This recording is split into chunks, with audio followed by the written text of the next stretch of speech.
Today we're making dumplings and we are being inspired by the book Dumpling Day, which is a book that actually has 10 different recipes in it. So let's see what we're gonna make today. So this book is about a very diverse community who are making different types of dumplings from different regions of the world, and then they come together at the end for a big picnic and share all their dumplings.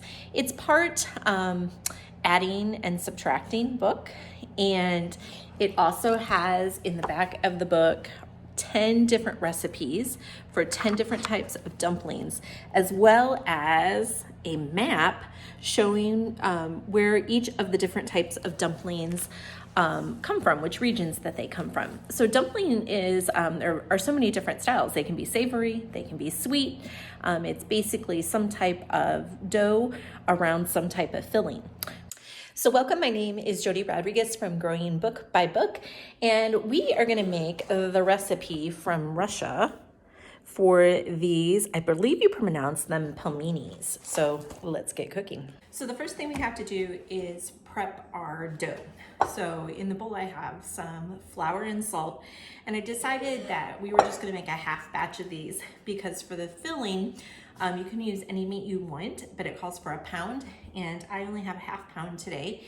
And sometimes when I'm trying out a new recipe, I like to just do a half recipe if I'm not sure anyone in the family is going to care for it. Although I think we're pretty safe with dumplings, but neither here nor there. That's what we're gonna do today. So I have flour and salt in the bowl. I'm going to mix in 1 egg. I drove out to the farm yesterday and got some fresh eggs. So we're gonna mix the flour and the egg together. And after we get this mixed in, we're gonna add in some lukewarm water. And then we are going to knead this. So in the book Dumpling Day, it's neat because you get to go inside the kitchen of different people's homes, which is always a fun thing to do, and watch them make a traditional dish.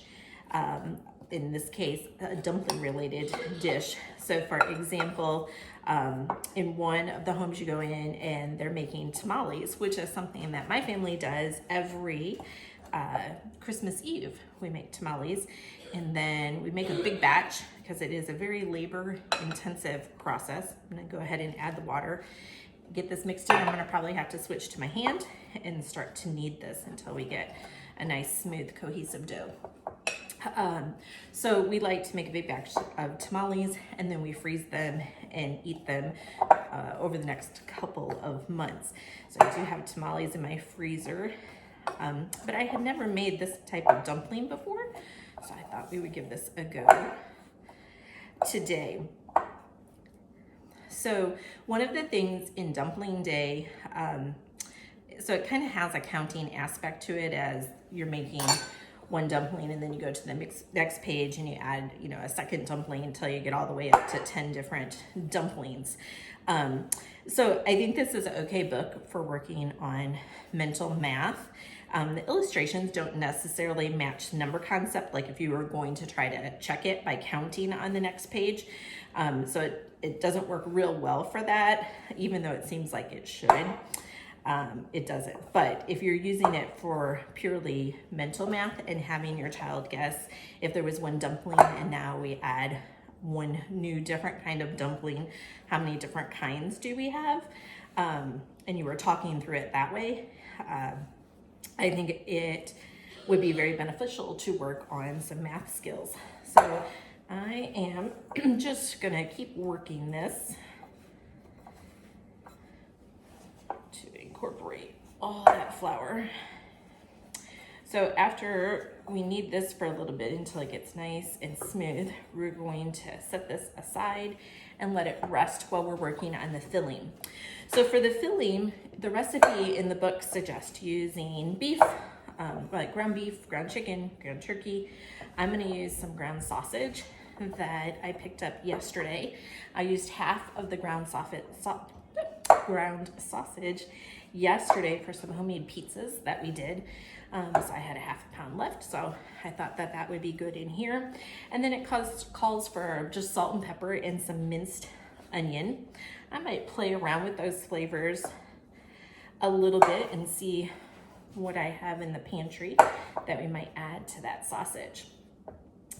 And then we're gonna roll out this dough and we're going to add the filling, and then we're going to cook them in some boiling water. And then when they come out, the recipe simply calls for drizzling them with some melted butter and some sour cream. So I think that in that melted butter, some sage would be really good, especially if you're using sausage. Kind of gives me that Thanksgiving feel a little bit. So this is really starting to come together here.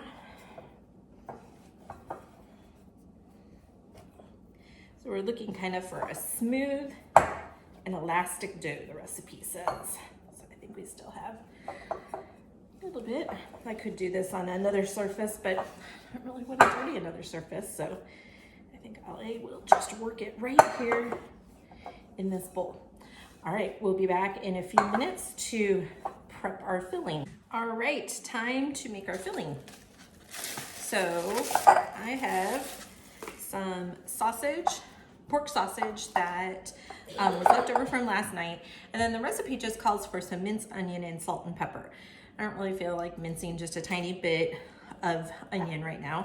So I'm just going to go ahead and use some onion powder.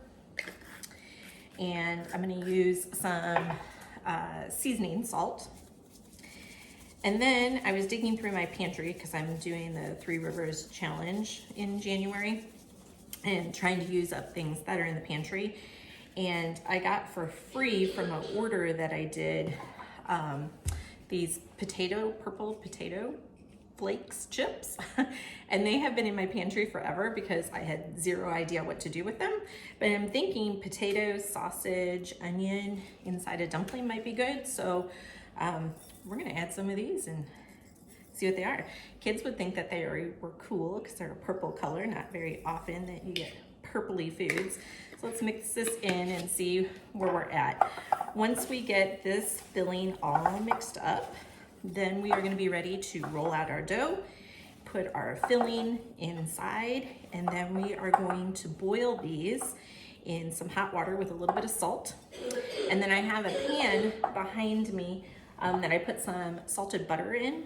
And I think as they come out of the boiling water, I'll just go ahead and throw them right in that pan, and then we can serve them with a little sour cream afterwards.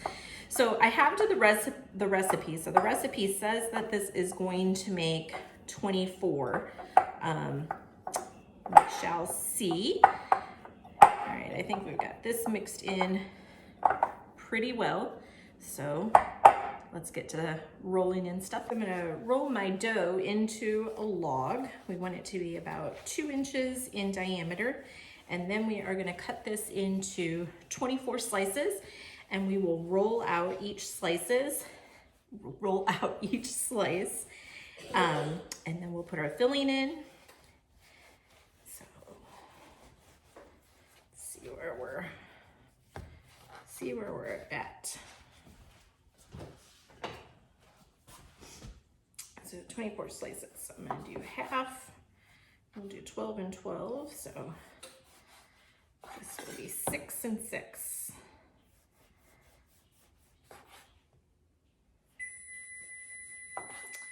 And that is my timer to check on my granola that I'm also working on at the same time. Okay, these are not gonna be super easy to slice.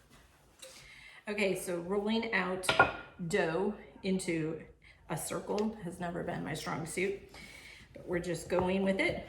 And we're getting things to be all matching sizes. Again, not my strong suit. But I think taste-wise, it doesn't really matter.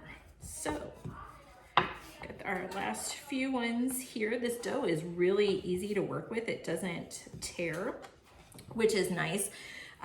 which would make it great for having kids help you in the kitchen because they would love to pinch the sides. Let me show you how to do this. So we're putting about a teaspoon of meat mixture into each dumpling. And this was supposed to make 24 for me. My cutting skills did not equal 24, but we got somewhere in the ballpark. All right, in goes that meat mixture. So all we're going to do is we are just gonna fold it over and then kind of pinch the sides. I kind of like to pinch and roll the sides when I'm doing any kind of dumpling that I'm gonna boil, because you really wanna make sure you have a good seal before you drop it into the water. Because if you don't, then all your filling just comes out into the water and it's a mess. And then you're just gonna pull the two sides, or the two ends to meet in the middle, and you've got a odd little shaped, and as you can see here, all mine look different. And if the kids are helping you, they're all gonna look different, and that's just fine. So we're gonna finish up these last couple of ones, pinching, rolling. And then behind me, I have water with a little bit of salt, and I'm bringing that to a boil. And we're gonna drop these into the water, and it says to cook them for about 3 to 5 minutes until they start to float to the top. And we wanna make sure that we don't short that, because we want our filling inside, which is raw, to get cooked. All right, I have one more to do here, and then we are ready to, not much to pinch in here. Then we're ready to drop them in. While these are cooking in the water, I'm gonna have in another pan next to me just some salted butter melting. I think it would be really good to put a little sage in there too. I might get a piece of sage out of the freezer that I saved from my garden in the summer, and we might do that and have like a little sage butter on these. All right, so there we go. We are ready to go to the water. All right, so we are gonna drop these into the water. And again, we're gonna cook these for approximately 3 to 5 minutes until they float to the top. And then we are gonna transfer them over into some melted butter. Some of them are starting to float to the top. I've gone in and just kind of given a little gentle stir every minute or so, just to make sure nothing was sticking to the bottom. I think because they could have been a little bit thinner, I'm probably going to leave them in for just a couple minutes more, just to make sure that they're fully cooked and not doughy. And then over in this pan, I've got some salted butter and some sage that I dried from my garden last year. So that is getting all nice and melty. So we'll transfer the dumplings right over into this pan. The roux. The dough is a little thick. I think definitely rolling that out would be a tad better, because they are pretty, I have them pretty thick, but flavor's there.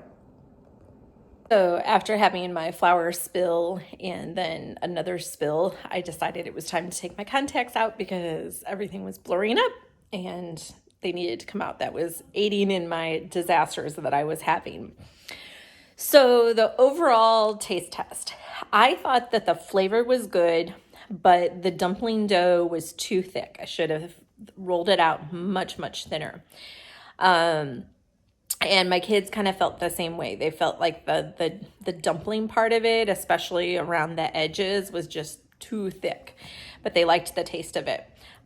They were also really amused by the purple potato flakes that were inside. None of them were turned off by that, so that was a good thing. So I would definitely try the recipe again and play around with it. it was a little heavy for me to have as a whole meal. I think if it was just a meal with like a salad, that would be really yummy to kind of cut that heaviness of the dumpling itself. But I would definitely give it a go again and maybe try out a few more recipes. My kids really want to try the apple dumplings recipe from the USA in here, so we might do that one too. So I love books that inspire us to try new things in the kitchen. And I hope that you will join me next time when we go cooking book by book.